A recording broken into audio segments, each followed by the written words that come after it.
SoundCartel.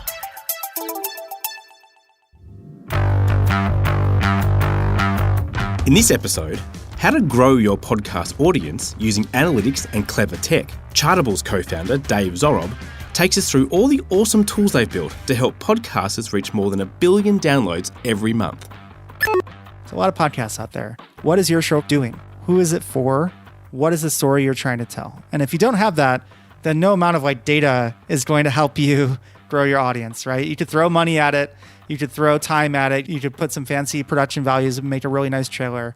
But if you don't have a great story to tell and you haven't thought about it and really kind of understood who you're trying to reach and what you're trying to tell them, then, as much as I love our software, it's not going to be able to help you all that much. I'm Nick Schildberger, Managing Director of audio agency SoundCartel, and this is Podcasting Essentials.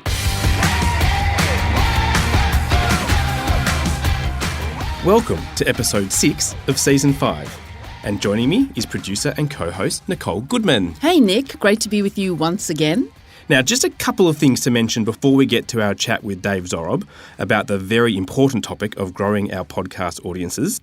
Following on from our chat last episode with Sharon Taylor, where she mentioned the importance of podcast transcripts, well, Spotify has announced a beta version at this point of a transcription service. Yeah, that's right, Nick. And Spotify will initially auto-transcribe some of their exclusive and original shows. But the plan is to eventually enable transcriptions for all of their podcasts on Spotify. Yeah, that's really great by Spotify, and I look forward to seeing it in action because I believe the way it's going to work is inside the Spotify app, you'll be able to read the transcript and interact with it. So you can use a section of the transcript to move to that part of the audio, which is quite cool. It is. It's great ease of use and really excellent use of technology that'll improve the listener and reader experience. Absolutely. Now, in other exciting news, both you and I are speaking at Podcast Day 24. Mm-hmm. The 24 refers to it being a 24-hour international podcast conference. It's both an in-person, thank God, and virtual event this year. It kicks off in Sydney on the 7th of June, and I'll be on stage talking all things branded podcasts. Yeah, it is exciting. We're both looking forward to it. And I will be on screen showcasing SoundCartel in a video presentation. And there's also a fantastic lineup of speakers from all over the world, many of which have actually been guests on Podcasting Essentials. They have, yes. So it'll be well worth coming to Sydney or tuning in from home. And we'll pop a link in the show notes, but hurry because it is on June the 7th. Now, let's get to our chat about growing a podcast audience using Chartable tools. Absolutely. Dave Zohrob is the co-founder and CEO of Chartable.com, a podcast analytics and attribution company. Chartable helps podcasters and brands understand and grow their audiences, and it empowers advertisers to measure the effectiveness of their ads. Prior to Chartable, Dave cut his teeth in digital and analytics, working at AngelList and Microsoft, and by founding 2 mobile app startups. Welcome, Dave. Thank you so much for being on Podcasting Essentials. Thank you so much for having me. It's a real pleasure. Now, you co-founded Chartable 3 years ago. What was the opportunity you saw back then, and what services does Chartable offer today? So we started Chartable because my co-founder and I had started Tech News podcast, which kind of took off. It was a total experiment, and we were surprised that we gathered an audience so quickly. And so we were just making it in our closets in New York, just recording every day. And we were kind of shocked at the lack of data available to publishers, creators. So after we hit pause on a daily news podcast, because I have incredible admiration for anyone putting out daily content of any kind. It's an incredible amount of work. Yes. We weren't able to do anything else other than that, basically. We hit pause on it and we just fell down the podcast rabbit hole and decided to try to plug the data gap in podcasting. And so what Chartable does is we help publishers and advertisers figure out who's listening, how they got there, and what they do afterwards. So for publishers, it's about understanding your audience, growing your audience with our marketing tools. For advertisers, it's about understanding if the ads you're running on a podcast are actually driving whatever action it is, whether it's installing an app or making a purchase. And for businesses in particular, we've been spending a lot of time with this recently. Are you reaching the kinds of customers, especially in a B2B context? Are you reaching the kind of folks that you really want to reach? And what can you do to do better? Now, can we start with the chart side of your business? What trends did you observe in 2020 with podcasts and categories that performed best during the COVID pandemic? So I'll admit to being totally pessimistic about podcasting when COVID first hit, and I was pretty wrong. The first numbers that came out when, in the US, we locked down like the second week of March, and things looked bad.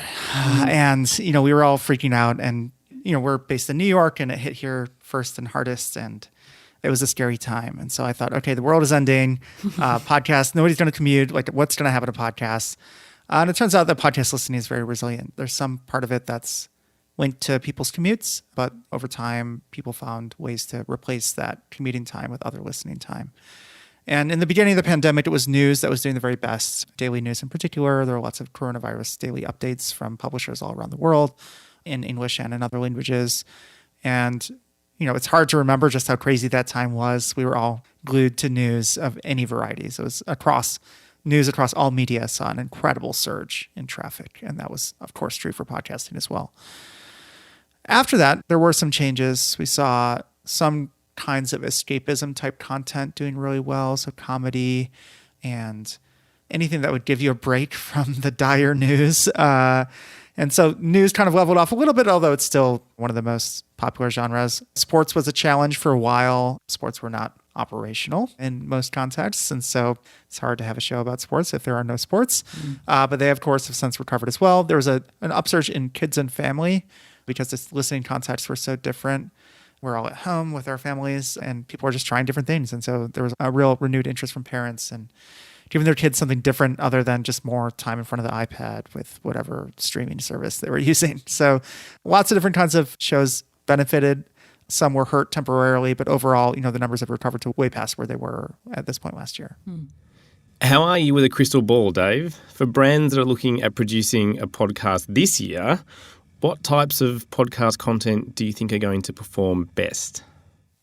So, I'm no wizard. I'm a computer engineer, right? So I tend to be pretty grounded. But if I had to pull out my crystal ball, I think maybe this is a cop-out answer, but just great stories are always going to be the ones that perform the best. And whether that's a story for any of the genres I just mentioned, a sports story, a kids and family story, a news story, or a story on behalf of a brand trying to tell their story and trying to reach their audience. The story always comes first. Audio is that medium. And if you want to pull out your podcast bingo card, I'll hit all the catchphrases of intimacy of the medium and that kind of direct relationship with the storyteller, the host in your ears. So I think that's what I always come back to. I think that no matter what, that's what's going to win in podcasting. And for a while, it was true crime that was driving kind of the conversation in podcasting. I think we're seeing a lot of different stuff. We're seeing stories from brands, stories from all corners of human endeavors. And as the world comes back to life, optimistically, fingers crossed, we'll see stories from all kinds of things. As I imagine we'll see a lot of stories about this kind of restart that we're all going to experience. Again, fingers crossed. Yeah. Hopefully some positive stories as well after a year of absolutely lots of negativity. Yes. Does the time of year or seasonal factors affect download figures? Yeah, so our data set is pretty biased towards the US, and that just reflects our location. And also, if you look at overall podcast traffic worldwide, the US still tends to be a dominant player there. So US holidays are pretty impactful on the numbers that we see. So even long weekends in the first half of the year, Memorial Day or the 4th of July, and then US Thanksgiving and Christmas are just very chill periods as far as podcast downloads are concerned. There are also, a lot of creators, both independent creators and professional creators are also taking a break then. So it's not unexpected that when there's less content, there's fewer downloads, but it's something we see every year. We've only been around for about 3 years, but, at this point, it's not terribly surprising, but it's really impactful. And so, I'm curious what it's going to look like this year. We're now measuring even more shows than we've ever measured, something like 18,000 shows around the world, including most of the biggest publishers in the world. And so when you're measuring that, it's like something like 1.3 billion downloads. The holiday dip is like a huge dip, but it's still relatively, I imagine it'll be around the same ratio as last year. Now, Dave, most of our audience are publishers and podcast producers and brands. So I'd like to drill down a little bit into the tools you've developed to help grow an audience using analytics. With listeners to podcasts spread across so many different platforms like Apple Podcasts and Spotify, How do you aggregate the information and help podcasters analyze all of this data? Yeah, so it's complicated. We do our best to make it simple, and we're always working to make it simpler. The first step is to get the data. So the first way we get data is by sitting in the RSS feed. All podcasts, at least for now, might change in the near future, are still powered by RSS, which is this wonderful open standard that's been around for a long time. And we sit in the RSS feed right in front of the MP3. So when you press play on any of the 18,000 plus podcasts we measure, the first thing that happens is that it hits our server and we log some information about the listener, the very limited information that's there. And then we redirect to where the episode file actually lives. So for the listener, it's transparent. And what that allows us to do is both to count the downloads and then also build marketing tools and growth tools on top of that. So the first step is to get the data. We also ingest data from Apple and Spotify. And the next step is that we build tools on top of the numbers. So it's one thing to understand how big your audience is, what the trends are over the time, but it's another thing to take action based on that. And so we offer a couple of tools that we think are super important for growing a show. In particular, the first is called Smart Links. It helps you figure out which digital channels are actually driving new listeners to your show. So you can post a link to social media. You can use it in an email newsletter, anywhere you would post a link normally. And it's still the only link in the world that'll tell you how many podcast downloads come in after you post that link. And so whether you're using your own channels like your website or a newsletter, or you're buying ads or doing anything, sharing a link in your episode notes, you can figure out which links are actually driving engagement from your listeners.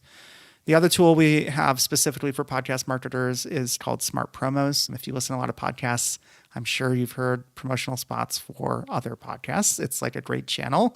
You know that you're reaching podcast listeners when you advertise on podcasts, so we recommend it to all of our users. And so what we do is measure, if you place an ad on another show, we'll tell you how many new listeners came in from that show to your show for the first time and total.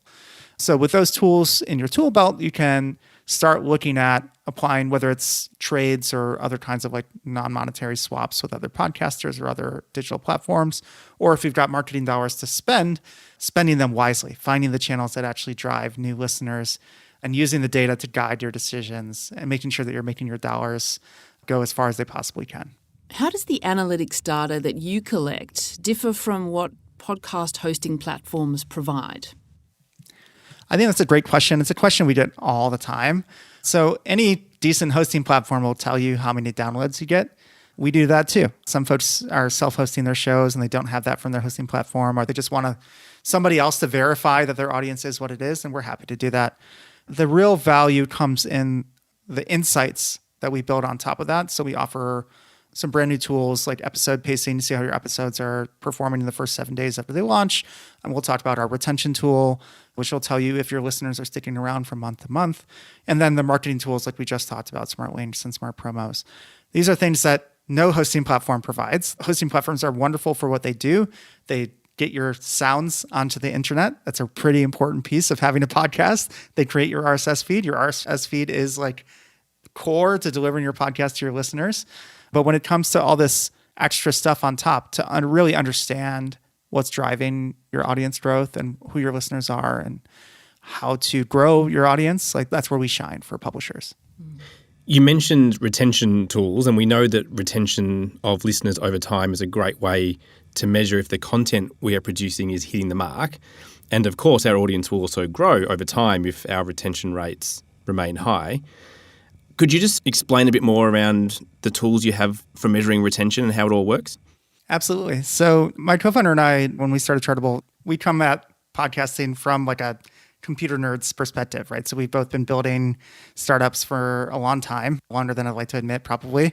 And there's all kinds of tools that have been developed over the last 10 or 15 years that make it super easy for anyone building an app or a website to understand their user behavior over time. Retention in a website or an app context is like how many people that installed the app on day 0 came back on day 1 or in the first week or the first month. And like this is just absolutely core to building any successful internet product, right?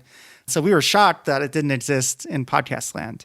You know, there are some challenges in podcast land, as I've already mentioned before, and anyone who's tried to work with podcast data will tell you, you just don't have a ton of data on your listeners. We're working with like a pretty limited data set. There's no cookies, there's no app identifiers or anything that you'd have in a standard app or web context. So we worked with what we have. And what we try to show publishers is, of the people that started listening in the month of March, how many come back in April? And the same for every other month. And the goal here is to just tell you what your baseline rate is of listener retention and whether you're improving it over time. And building that listener loyalty if your content is keeping people coming back. Yeah, so important when you're a producer to know whether your listeners are coming back or whether you're attracting a new audience each time, which is immediately dropping off. So really powerful stuff. Just on the retention figures themselves, do you have any benchmark data around what rates of retention podcasters should be looking to achieve?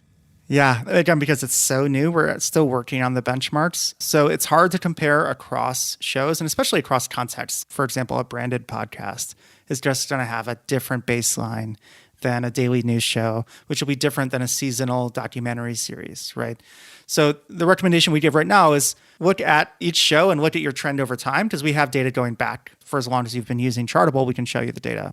And then we're going to be working on releasing benchmarks once we've gotten a little bit more feedback and worked with more publishers. We want to make sure that it's right before we start saying, hey, you're doing great, or like, hey, you're not doing so well. We don't want to be wrong about that stuff.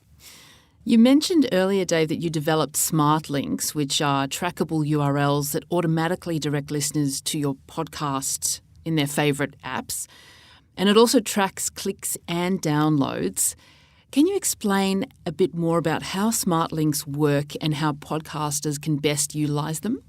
Absolutely. So like I mentioned before, the way that Chartable collects the majority of its data is by sitting in your RSS feed. And that turns out to be really key for any of the advanced tools that we build.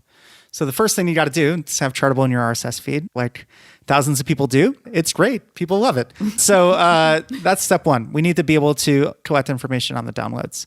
Step two is to create a link, and that link can direct listeners to your show and whatever platform they choose. And there's all kinds of fancy schmancy rules you can use. We could, for example, direct listeners on iPhones straight to Apple Podcasts without presenting them a list of apps.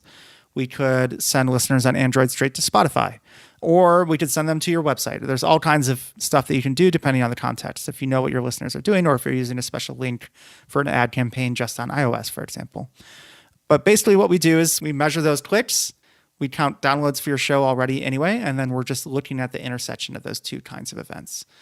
So when we report on that link, we say, okay, of these 1,000 clicks, do we think any of those people went and downloaded the podcast within some time window afterwards? And that time window is configurable. Again, because podcasts have so little data, the longer that window is, kind of the less accurate it is, because it might capture more of your kind of listener behavior, because not everybody downloads a show like right after clicking a link. Maybe they bookmark it and then come back later. But we're also going to capture some noise. Just some of those folks are going to be on mobile connections or on shared IP addresses or at their office or something. So when we first launched the product, we only allowed like an hour click window, which is like, again, because we're conservative about data and we want to make sure everything is totally right. It was very conservative, and we got feedback from our users that like, hey, we don't think that this makes sense in every context, especially in a paid advertising context. It's very unlikely that somebody's going to take action right away. So we allowed our users to choose a window that made sense for them. And we do the best we can with the knowledge that longer windows are inherently going to be slightly noisier. And for those downloads from a smart link, can you also capture the consumption percentages of the listens? Yeah, so the challenge with consumption is that it's very difficult to calculate from where we sit at an individual level. So we can pull aggregate consumption, average consumption across your entire audience. Apple and Spotify make that available, and we'll pull that on your behalf and present that to you on an episode level or at a show level. But at an individual level, we could potentially look at how much of a show somebody has downloaded, how much of a particular episode somebody has downloaded, but that doesn't necessarily mean they listen to it. And in fact, a good chunk of the time, the last time I looked, it was about 2/3 of the time, people download the whole episode anyway, because we're on fast internet connections at this point. If I press play on an episode at home on my fast Wi-Fi, like it's just going to grab most of it before I even can hit pause, right? Yeah. So it doesn't mean that I listened to it. Hopefully I did, but it's really hard, at least given the current open ecosystem where there's all these different players, to have consumption on that individual level. Dave, you also mentioned Smart Promos earlier, which is another product you developed to help podcasters optimize ad spend by understanding which ads are performing best. How can podcasters use Smart Promos to grow their podcast? Yeah, so as I mentioned before, podcast ads are a great way to reach podcast listeners. It sounds silly. It sounds obvious. Maybe it is, but it's worth repeating that everyone you reach with a podcast ad already knows how to listen to podcasts. In the US, only about a third of adults listen to podcasts on a regular basis. And if you're advertising on broader channels like Facebook, for example, unless you have incredible targeting, and if you do, please let me know how. I'd love to learn. You're going to be reaching a lot of people who don't know how to listen to a podcast or don't consider themselves to be podcast listeners. And so you're, by definition, reaching people who aren't going to take action. And so that's why podcast ads are so great. You're reaching folks listening to a show they like, and they hear an endorsement for another show, especially if there's genre alignment or if there's a personal endorsement from the host. The conversion rates can be great, right? Like a baseline rate, it's 1 or 2% of the people that hear the ad will actually go and download the new show. And we've seen as high as like 10 or 12%, depending on the genre and whether it's internal to a network or external. And 12% conversion rate is just insane for basically anything on the internet. So it's super powerful. At a baseline, just performs better in almost all cases than a straight up digital ad. And so we really recommend it. That said, like we've seen a lot of people experimenting with digital ads recently, especially folks that are looking to bring new audiences in and are willing to experiment and spend to bring new audience in. We work with, for example, like a machine learning and AI tools company. They're looking to reach machine learning practitioners. There aren't that many of those. So they can advertise on machine learning podcasts, but they're also experimenting with other channels because they're looking to reach this like super targeted niche. But yeah, we recommend promos for people of all sizes. If you don't have budget to apply to growing your show, swap a promo with somebody else. It works really well. And so it works for folks with 100 downloads. It works for folks with millions of downloads.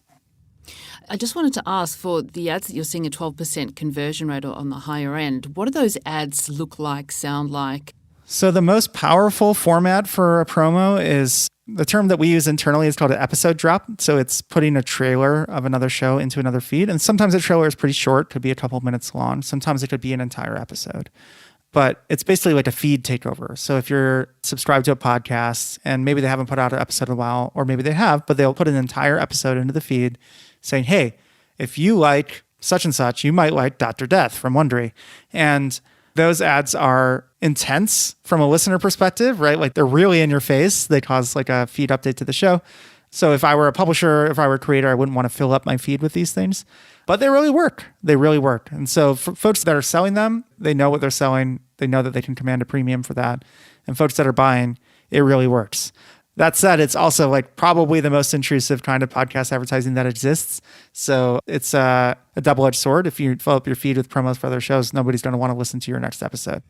I must admit, I get stuck in the Wondery network because you're listening to one show, they promote the next show, they promote the next show. They probably do it a little bit too much, but it still works on me. So they wrote the playbook on it. I think everybody's following their lead. I mean, our COO at our company, this wonderful gentleman named Caro, used to work at Wondery and kind of pioneered that tactic. And in some ways, a lot of our smart promo product is kind of building software that enables folks to run that playbook, whether it's with an episode drop or just other podcast ads. Yeah. So we're kind of drawing on his expertise, getting all those Wondery shows to number one, and building tools that make it easier for other folks to do the same. Very smart. It is smart, but also they've got incredible production values on their podcast. So the promotion is one thing, but they back it up with incredible production. Yeah. That's right. It always comes back to the story, like I said at the top of the show, it's if the Wondery shows weren't good, people still wouldn't listen. You put it in somebody's face, but if they don't want to listen, they're not going to listen, right? So absolutely, it's one thing to have marketing muscle. It's another thing to have a great story to tell. Completely agree. Now, to finish, Dave, we love what you're doing at Chartable. It's fantastic that you're taking the guesswork out of podcast analytics and attribution, which gives podcasters such confidence to grow their audience with real data. But I would be lying if I said it was all super simple. So are you able to summarize where podcasters should start with all of this and the steps you recommend they take? Absolutely. I think just to hammer the point home, if I were to start anywhere, I'd say, what's the reason for your show to exist? What is your mission, right? There's over 2 million podcasts. We're measuring like 2.2 million now, something like that. There's probably more that we haven't even seen. There's a lot of podcasts out there. What is your show doing? Who is it for? What is the story you're trying to tell? And if you don't have that, then no amount of like data is going to help you grow your audience, right? You could throw money at it. You could throw time at it. You could put some fancy production values and make a really nice trailer.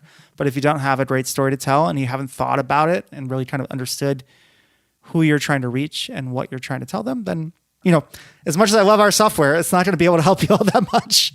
But assuming you have done that work, and it is hard work to get there, I think step one is just kind of getting a sense of where you are, starting with your baseline. I'll recommend Chartable. I'm biased. There are other tools that do similar stuff. Try to look at your show data on Apple and on Spotify, with your downloads. Understand where you are. Set some goals of where you want to be. I think being realistic about if you're at 100 downloads a week right now, you're not going to get to 1 million next month unless you've got a really large ad budget, in which case you should call us. But it's actually a lot of work to get there. So even with wonderful tools that exist now that didn't exist a few years ago, putting out a great show over time takes work. Growing that show, doing the work of whether it's buying ads or trading, guest spots or promos with another show, it's still work, right? So we'll help you know if your work is actually delivering the results you want, but you still got to commit to doing the work yourself. So you're going to start with a great story, get realistic about what your goals are, and then just commit to doing the work and iterating and trying different things, whether it's on the content side or on the marketing side. And if you keep at it and keep iterating and keep optimizing, measuring, and keep telling a story that's worth hearing, we are sure that you'll get results. Well said, Dave. Keep up the great work at Chartable, and thank you so much for joining us on Podcasting Essentials. Thank you, Dave. It's been fantastic. Thank you so much. I really appreciate it. It's been a real pleasure to be here. Thank you. Isn't it just awesome how many new tools are being created to help podcasters grow their audience? Oh, look, it sure bloody is. Knowing definitively that you're heading in the right direction or what changes to make really does make all the difference. It was only a handful of years ago that none of this stuff existed. So it's so great that innovative companies like Chartable are working so hard to create opportunities for podcasters to better understand and grow their audience. Nowadays, if you're prepared to put in the work, and, these things do take time to learn, there's no excuse for it all to be a mystery anymore. You're 100% right. And I have to say, I wish I had access to all of this when I launched my first podcast. It really is great. But I don't want to profess to be an expert in all these new tools. And I do suggest you head over to chartable.com to really understand how you can use them to your best advantage. Well, that's it for this episode of Podcasting Essentials. Thanks, Nicole, for joining me. Absolute pleasure, Nick. It was excellent as usual. For more about us and how we can help you produce a podcast, you can visit soundcartel.com.au or our socials at SoundCartelAU. And if you're after business insights and inspiration each morning, do check out our daily podcast, Business Essentials Daily, wherever you're listening right now. From the team at SoundCartel, thanks so much for listening.